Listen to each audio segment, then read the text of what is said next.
about it. You know, you go to work every day, you look good. No one takes you seriously. You look too pretty. They're always talking about this. They're always talking, well, you want to go to lunch? Well, you look too good. Why do you want to go out? Because you make less than I do. You know, then the women get jealous because you look better than them and they ugly. You know what I'm saying? If I'm gonna have to go through all that drama every day of my life, I'm too pretty to pay bills. I'm too pretty to be working. Because every time I used to go to work, some man, you too pretty to be working here. If I was your man, I'd be paying your bills. You too pretty to pay any type of bills. You too pretty to be working here. So that's where I got the title of my book from. All these men telling me I'm too pretty to be working. I'm too pretty to be paying my bills. I listen. You right, you know? Why don't you pay them for me? I start believing what they said. You right, I am too pretty to be working here. I am too pretty to be paying these bills. So y'all pay them for me. Sprinkle, sprinkle. This is a conversation that I've been having in my life for almost a decade. When I tell y'all this is my golden moment, I've been waiting for the conversation about being pretty in the workplace and the downfalls of it to come along. For it just feels like I've been waiting for so long, because I too have been having this conversation, so much so that I have a whole playlist called Failed Jobs Friday, where I dissect on YouTube all the times, well, I really just tell the stories about all the times that I have been targeted at jobs, let go of jobs, and just been made miserable at jobs simply because I was a pretty attractive Black girl in the workplace. So I'm just gonna take you guys down the rabbit hole of some of the things I've gone through for being a bad bitch in the workplace. I'm gonna save the worst one for last though. Anyway, but we're gonna start with Michael Kors. When I worked at Michael Kors, I was not only one of maybe 2 Black girls, because the whole staff was white.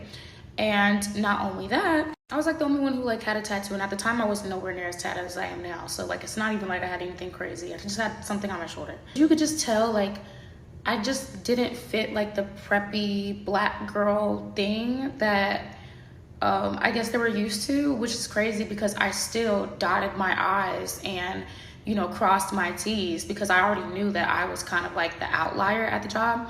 They would literally change my schedule at Michael Kors, y'all. They would change my schedule at 5 a.m. So the night before I would look at it, okay, I'm supposed to be in at 11, right? I would go to sleep and I would wake up to calls and texts at 7, 8 a.m. Mind you, they were a 45-minute drive from me. 7, 8 a.m., where are you? You're supposed to be here at 8. But the night before it said I wasn't coming in until 11. My whole schedule would be changed, and it would have been they would change it at 5 a.m. Who's going in and looking at their schedule at 5 a.m.?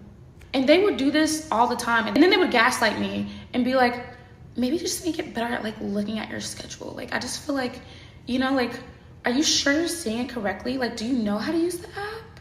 Just very condescending, right? The microaggressions were through the roof at Michael Kors. We were only allowed to wear nude colored on our nails, right? Nude colors for me as a Black woman are not blush pinks and super beige nudes. No. So if I come in and have almond colored nails, I'm a Black woman. That is nude for me. Y'all, they sat me down and were yeah, you're gonna have to change your nails because it's just it doesn't fit company culture, and it's not nude. Do you understand? Y'all, just so nasty, right? All the time. Boom, quit that job, right? After them also not paying me my whole first month working there. I worked at P.F. Chang's. No one complained about my service. I literally used to come in bubbly, just, ready to work, super nice, whatever. The staff liked me, minus the manager that hired me, which is so weird because you hired me. That manager hated my guts, had it out for me so bad, yo. He would always, he would come behind me to all my tables and would literally ask them how I did. And when they said that, they were oh, we liked her, she was really good. He is there anything she could improve? Are you sure? He would literally nitpick at them, trying to get them to change their answer. And he would do it in front of me all the time. He would only do it to me, right? This man would sit me down all the time, y'all. He would sit me down in the office and be do you feel like you fit here? Do you feel like you belong? Do you feel like you fit company culture? Do you feel like you fit in here? I'm convinced to this day this man had these people come in and write this lying ass letter on me, because the way I got fired was because these people wrote to him and were complaining about the fact that I didn't give them a fortune cookie, and I called the man's sauce a soup. And it just made him feel like I had an attitude, and I was just so nasty to them. After I was so unbelievably nice. I've had people lie on me, like just blatant, crazy lies at jobs, just because they did not like me. Did not have a reason for not liking me, wasn't mean to anybody, no nothing. They just didn't like me and were on a mission to get me fired. Boom, I worked at this place called All American Pub in Charlotte, and none of these people are probably still there anymore, but there was this girl. I remember I was in the bathroom because my roommate needed the keys or whatever. And I had the keys to the apartment. Like, my roommate had lost her keys or something like that. This was back in my college days. So I went into the bathroom, like in between tables, and I'm texting my roommate to let her know when she can come get the keys. This waitress girl comes in, white girl. She comes in and she's like, "You really shouldn't be on your phone. I wouldn't do that if I were you." Like, she walks up on me, like presses me tight, like I wouldn't do that if I were you. And I'm just like, girl, what the, like, girl, first off, back the fuck up off me. Like, that was my first little run in there, right? There was another day where this girl, and mind you, I was the only black girl working at this place. There was another day, this girl comes up to me and she's like, this white girl, she's like, "Hey, can you take my, I'm trying to ask people if they can take my shift for tomorrow because I can't work tomorrow and I'm on the schedule." And I told her, I said, "Yeah, that's fine, I don't mind." Y'all, people are insane. She goes back in the office and tells management that I'm problematic, I have an attitude, and I'm like rude, and I'm not a team player, and I'm nasty because I told her I wouldn't take her shift. After I had literally just said I would take her. I literally was like, "Girl, it's no problem. Like, I'm free tomorrow. I can work it." Just blatantly lied. So they had all this, like, just basically all these times that they had tallied up to where I was getting into it with the other girls at that job. And they didn't feel like I was a good match there, or a good fit. Because basically all the white girls ganged up on me and were like, "Pretty black girl, we don't like her." The trauma has built up because I've had this happen at like way too many jobs for comfort. My worst one and the last one that I'll tell, this is not the last one I've ever experienced, but this was the worst one that I've ever been through. I had a manager at MAC Cosmetics back in, like, I think I got hired in like 2017. He hired me, whatever, cool. Then he decided that he had this raging disdain for me and hated my guts. This man went on a smear campaign to make sure that, like, he would like spread all these lies about me. He would always say nasty stuff when I came in. Y'all, I used to go home from that job and cry every day. I've never had a job that bad. He would make all these lies about me or whatever. When I would come in, he'd be like, "Your makeup looks good today. Usually it doesn't look like that." And he would tell people like he didn't like the way I wore my hair. He would tell them I was broke. He would tell them all this stuff. He would tell them I stole, like all this, just like making up lies to the point where none of the girls of the surrounding counter would even get to know me or speak to me. No one even knew me. They would not even speak to me because of the things that he had said. Only the women at the Chanel counter. They were the only people that were nice and gave me a chance and would speak to me. He would tell my clients that I wasn't there at work on days that I was there. Like, if I went to the bathroom or if I took a lunch break, he would tell my clients that I wasn't there. And then he would pull me aside and be like, "You're not making your sales goals. Like, I just really worried about you. Like, I feel like you could get fired from this job because of it." Like, this man was pure evil. Like, he was so nasty, y'all. It was so bad that HR had to fly in to North Carolina from New York to handle the situation because it was so bad that he had blackballed me from every single makeup counter in Charlotte at the time.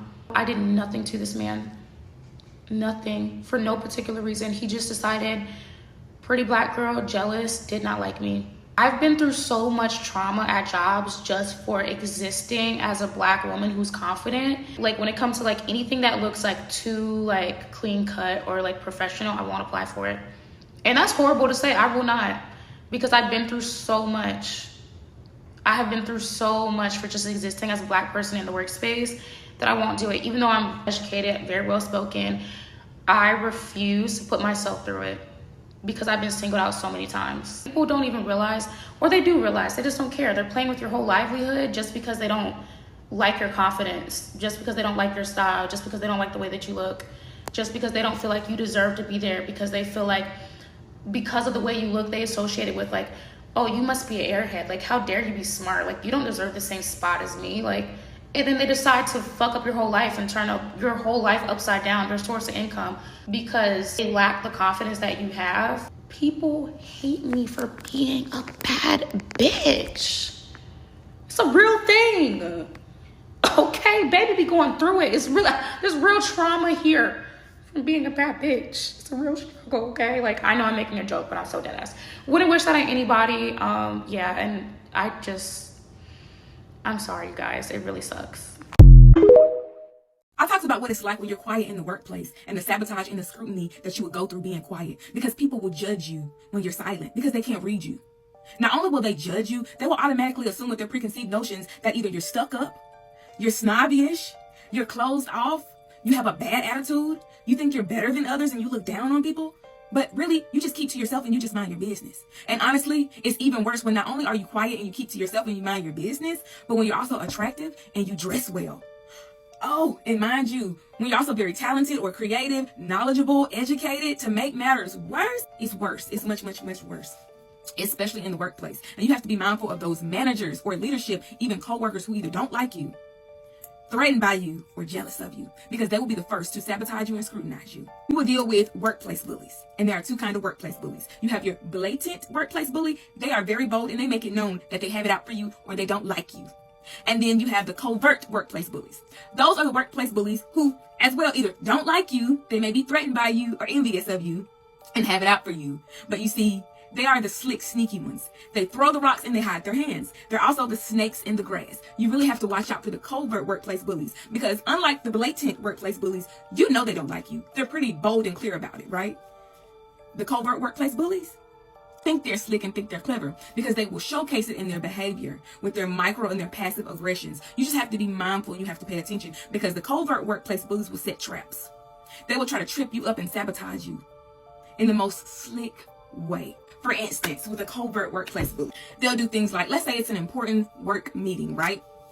And you go to them because they may be a supervisor or a team lead or whomever, maybe even a manager. You go to them and let them know you have something important to do and you're not going to be able to make it to the meeting. Is it okay if I miss this meeting? I really have something important to do. And they say, oh, I'm sure it's fine. I'm sure it's absolutely fine for you to miss that meeting. Don't worry about it. Afterwards, come to find out, you get in trouble for missing that meeting, because they told you don't worry about it. But see, they only told you that to set you up to get in trouble or to get terminated. Sabotage. They lied to you. See, that's a little sneaky, clever way or little thing that they try to do to trip you up. You never trust them, right? A covert workplace bully will also do things like they'll pretend like they like you.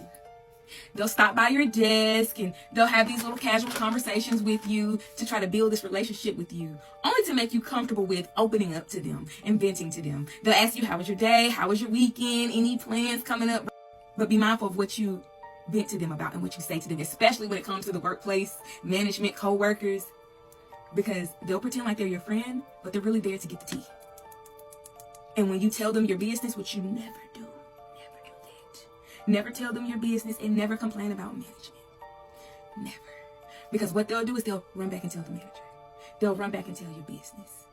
Sabotage, sabotage, sabotage, sabotage. Watch out for them.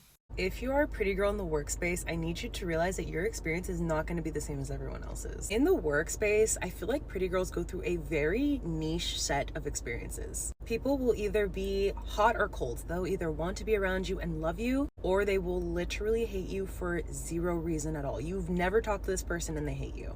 People will talk behind your back a lot. There will be a lot of jealousy and a lot of people are going to try to get you fired or depromoted or whatever the case is in your specific situation. The men at your job, specifically the men in power, are going to go after you hard because in their mind they feel like they have something to prove and you are a challenge to them. Remember when I said people are going to be either hot or cold? Yeah, some people are going to pretend like they're cold and they love you. But in reality, they're fake, they're an op, and they're trying to get information for the people that are hot and hate you.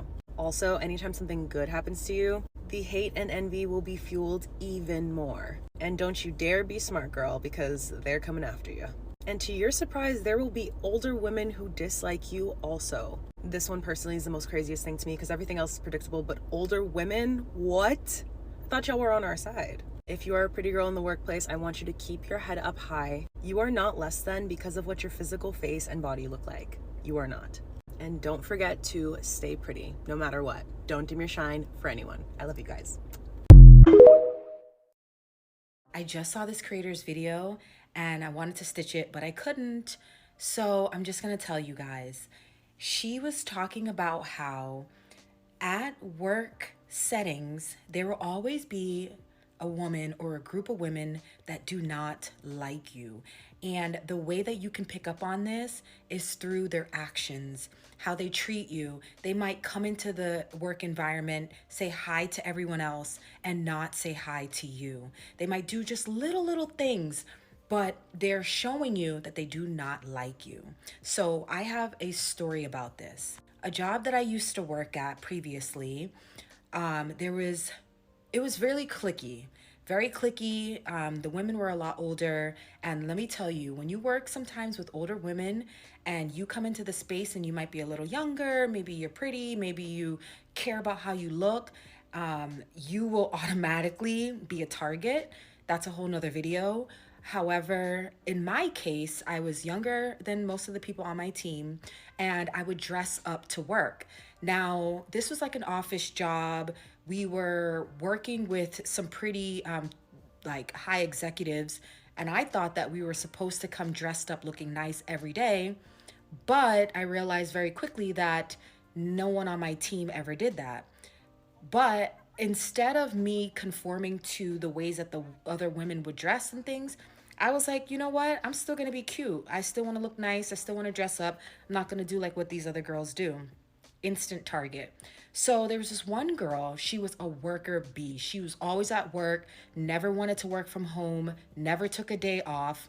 And I realized very quickly that she did not like me. And this is basically how I started to find out. She would come into work, say hi to everyone, never say hi to me. Whenever she would come up to me and ask me for things or ask me to do something, she would never look me in the eyes. That is also a clear sign that someone does not like you, is if you're having a conversation with them and they can't look you in the eyes. Also, another like slight psychology tip is that if you're in a group setting and you're talking to people, look down at their feet. You're able to tell if someone likes you by the direction of where their feet are faced. If you're in a circle and people's feet are faced towards you, that is a good sign that they like you. They're engaged in the conversation with you. They want to be in the conversation with you. But if you notice that their feet is turned outwards or turned to another person, and you're the person speaking and maybe they don't turn to hear what you're saying or look at you, they don't like you. Another thing that she used to do is she'd be at her desk, and if I'd go up to her desk, mind you, her computer would be facing like, it was cubicle style. So computers face this way, which means that her back was faced towards me, right? So I'd come up to her desk and I'd be like, hi, I just have a quick question. She'd stay on her computer and be typing. And instead of like turning around to answer me or to look at me, to engage with me, she'd be like, yeah, it's over there. Yep, you can just go get it. And like, she would never look at me. She would just keep her eyes on her computer, never turn around, never nothing. That's how I knew she didn't like me. But then also, really where it took a turning point is when they hired two other employees that were around my age. And for the longest time when I worked there, I wasn't really cool with anyone. I just came in, did my work, never really spoke to anyone except for like one person. But when these other two girls joined the company, I started kikiing with them. We would go to lunch together. We would get our morning coffee together. And we liked each other. We were really cool. And I was like, finally, some girls my age who get it, right? She was pissed. She literally told the bosses that we were talking too much, that we were going to lunch together, all of these things. They started implementing all of these new policies because of what she was saying behind the scenes. And guess what happened? We ended up all getting fired. So When I tell you that there will be some women out there in your workplace that will literally see you as a target and they will figure out ways to take you down, that is why, honestly, I try to be very, very careful when I go into spaces where I automatically know that people are going to see me as a target. I try to keep to myself, but then I'll try to succumb to the work environment just to play it cool, because for the longest time when I worked at that company, because I kind of did my own thing, but I also kind of went with the flow of how things were for the longest time, I was able to stay under the radar. But it wasn't until this particular woman saw me and the other girls that I worked with that were new, we were all happy. We weren't doing what everyone else was doing. We were just laughing and having a good time at work. She felt the need to put a stop to it because she was jealous.